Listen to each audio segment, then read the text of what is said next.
Jesus from Mexico City writes to me, Paul, I'm planning a major system upgrade and I keep hearing that I should start with the speakers. The logic seems sound. They define the character of the system and they interact with the room more than anything else. But what about the electronics? Can great speakers still sound mediocre if the amp isn't a good match? I'd love to hear how you approach system building from the ground up and whether you always prioritize speakers first or if it depends on the goals and the room. Oi! Yes, as most of you know, I prioritize speakers first, always. Couple reasons we'll go through. We've been through this before, but we'll go through it again. Speakers are by far the most flawed products in the chain of audio equipment, where this amplifier, a preamplifier that's, even moderate devices, are accurate to within 1/10 of a dB. Their distortion is well below 0.001. They're just indistinguishable from those measurements, right? They all do that. I can't think of a preamplifier that has 2 or 3 dB swings. That'd be hideous. It'd be like, yeah, you need to go back to school. So loudspeakers, on the other hand, they're lucky to be plus or minus 2 dB or 3 dB. Our Aspen series are some of the flattest speakers in the world, and they are proud to be at like plus or minus 2 dB. That would be horrible for an amplifier. So loudspeakers, because of their mechanical nature, because of the difficulty of trying to fill the room with proper low distortion audio, it's very difficult. And they do it worse than any other piece in the audio chain. So you don't want to mess around with loudspeakers that are typical at plus or minus 4 dB, 3.5, 4.5, crazy spikes.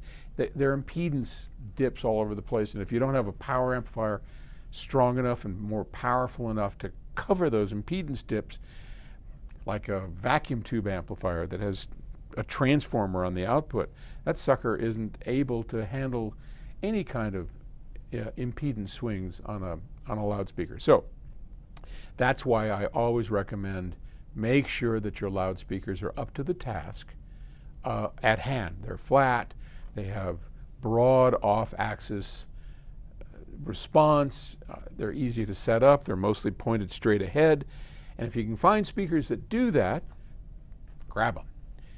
Also, they respond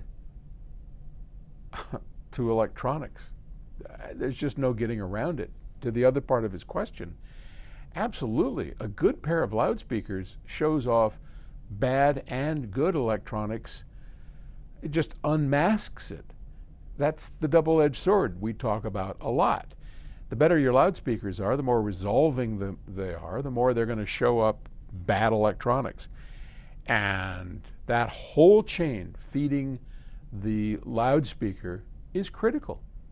So I wouldn't take a mediocre chain of electronics and try and match a pair of speakers that hides the mediocrity of your of your audio chain. I wouldn't do that. That's not to say you shouldn't be synergistic in your choices. So there are loudspeakers that are pretty darn good, but wouldn't be synergistically connected well with certain electronics, okay? So, for example, a pair of loudspeakers that are very revealing to the point of almost like, whoa, too much detail. You wouldn't want to hook up an overly detailed electronic system to it because the combination of those two things is going to make you turn the volume down. You want to be turning the volume up to where it sounds correct. And sometimes, if your speakers are just slightly on the soft side, you want to pick electronics that bring that up and even it out. That's the whole synergistic game that we could talk about for hours, and we're not going to do it. But yeah, speakers first. Make sure that those speakers are either neutral or synergistically fit the electronic chain that you're trying to drive them with. Good luck. Thanks.